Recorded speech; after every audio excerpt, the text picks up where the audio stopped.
Hi, this is Tori and welcome to my channel Let's Chill Time, and welcome to this extra special 12 Days of Christmas episode. Imagine it's 2006, leggings, butterfly hair clips, Disney's cars, Zelda Twilight Princess. Pre-orders were at the height of popularity with midnight releases and awesome pre-order content with them. And this is where our story begins. The very thought of a pre-order had a bit of magic to me as a child. Not only could I get a game that wasn't for my birthday or Christmas, it would come with something extra special. And I cannot describe how thrilling the anticipation was after I had somehow convinced my parents to let me pre-order Pokémon Mystery Dungeon Red Rescue Team, the game of my dreams. It probably had nothing to do with how I spoke non-stop about it, looking it up on Cerebi.net every single day after school. I grew up in a household where on school days I wasn't generally allowed to hang out with friends. However, on Monday, September 18th, 2006, my parents made an exception to our normal rule. Not only could I pre-order the game, they allowed me to go to Walmart with my best friend to pick it up alone. My family owned our own business, so my dad dropped us off at Walmart while he stopped by the nearby dry cleaners. It was the most exciting and adult moment in my life at that time. I was alone at the store with my best friend, and we were picking up our own copies of the coolest game that had ever been created. I can still smell the air with a faint tint of French fries as we stepped out of my family's car and headed through the automatic doors, making a beeline for the electronics section. Once there, my friend got a copy of Blue Rescue Team for her DS, and I got a copy of Red Rescue Team for my metallic pink Gameboy Advanced. After picking up our games and our pre-order bonus copies of the Pokémon Mystery Dungeon Team Go-Getters out the gate, which I watched more than I care to admit, we exited Walmart and sat on the curb as we waited for my dad to pick us up. It was on that curb, squinting against the sunlight, trying to shield our screens with our hands so we could see anything at all, that we completed our test to see which Pokemon we would be destined to be. The test meant a lot to me back then. It did feel like destiny.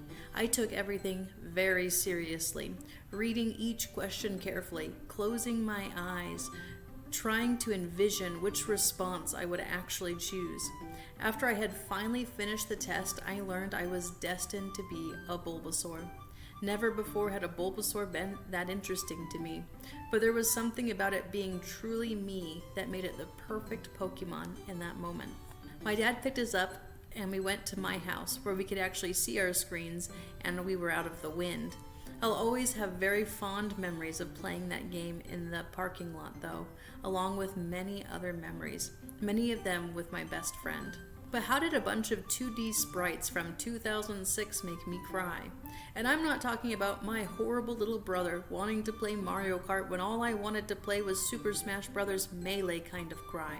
I mean an actual response to a piece of media. If you're not familiar with Pokémon Mystery Dungeon, the premise of the game is that you're a human that has turned into a Pokémon. You wake up to another Pokémon, mine was Pikachu, who takes you in and you start a rescue team together.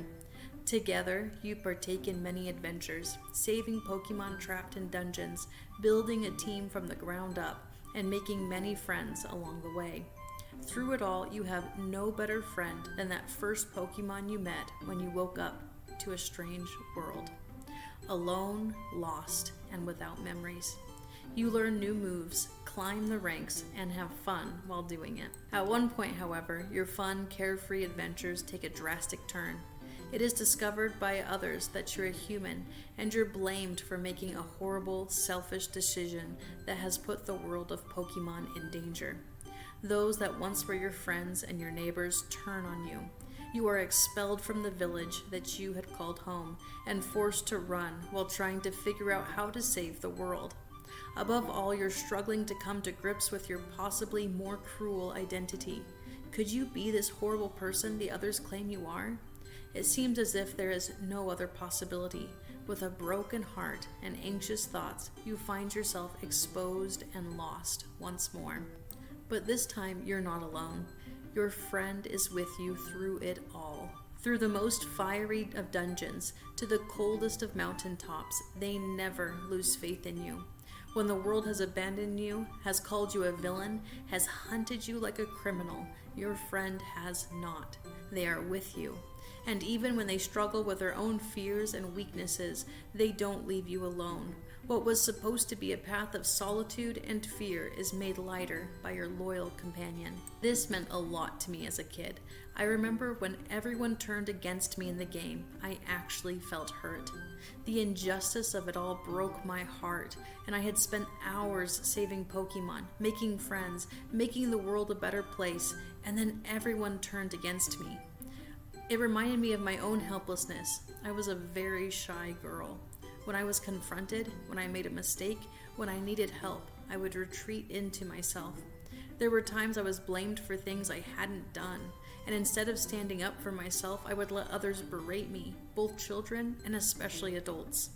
And so when my character was driven out, I think a part of me understood what that felt like.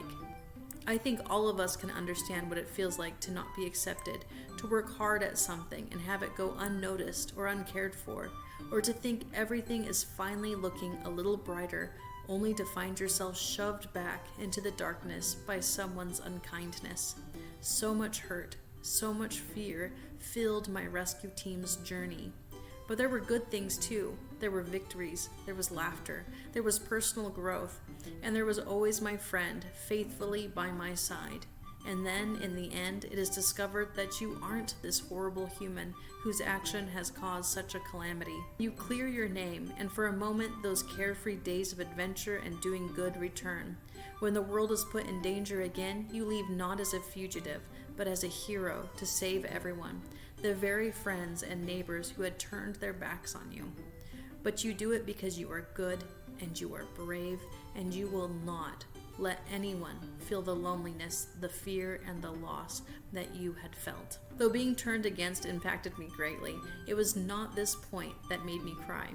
It was after the peace had returned to the world the second time that touched me so deeply. It was the part where I was enveloped in light and was returning back to the world of humans.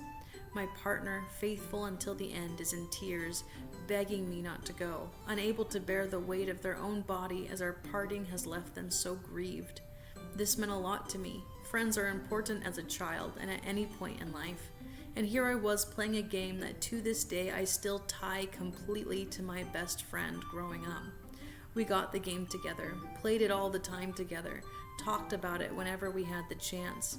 I cried when I was being torn away from the one person who believed in me, because I too knew what it was like to have a friend who had stuck with me no matter how shy I was, no matter how afraid I always was, no matter how much I failed at things most would find easy to do. She was there, and boy, did we go on amazing adventures together. Even now I look back at my childhood and find that she is 100% one of the most important parts about it. I didn't know why I cried when I played it back then. I even felt a little embarrassed about it. But I look back at it now and I think I get it. I played a game that was made by a human hand. This person also knew what it was like to have a friend who would stick with you through your most difficult trials, even when it wasn't easy for them. They knew that burdens of the heart didn't have to be carried alone, and that we should celebrate those who lift them, because life would be so much harder without those heroes in it. It was thanks to that person's own experiences, encapsulated in a game, that my heart was touched, to the point I still reflect on it today. I don't know how I could have made it through life without that friend. It would have been a little bleaker, a little less bright, and I fear that when I was left alone, I wouldn't have tried to struggle out of those storms to find peace with myself, but would have wandered in that first dungeon in darkness. I know that sounds dramatic, but I am genuinely grateful for that friend and for all friends like her who choose to lift up and support rather than belittle and abandon. I don't know if my friend knew about how difficult it was for me to talk to others, how lonely I felt when I struggled to make friends easily, but she was there for me, and I'm a better person now because of her. So thank you. Thank you for being braver, for being stronger, and for being you, because that's just what I needed. What I learned from Pokemon Mystery Dungeon is to be grateful for those people in our lives who do make things brighter. I also learned that I want to be that friend. I want to be that friend to my husband, to my children, and to those who are wandering in that first dungeon, having forgotten who they are and feeling that there is no way to climb back out into the sunlight. And the best part about it is that I can be. All of us can strive to be that way. All of us can help others find that sunlight and bask in it together. And so that's why I believe Pokemon Mystery Dungeon Red Rescue Team was the first game that made me cry. Thanks for watching this video. I would love for you to share in the comments what was the first game that made you think more introspectively. Video games are a form of art, and art helps us understand who we are. Please like this video, and if you did enjoy it, and if you want to see more gaming videos, please subscribe. I have a lot of fun gaming. Thanks again for watching. Bye!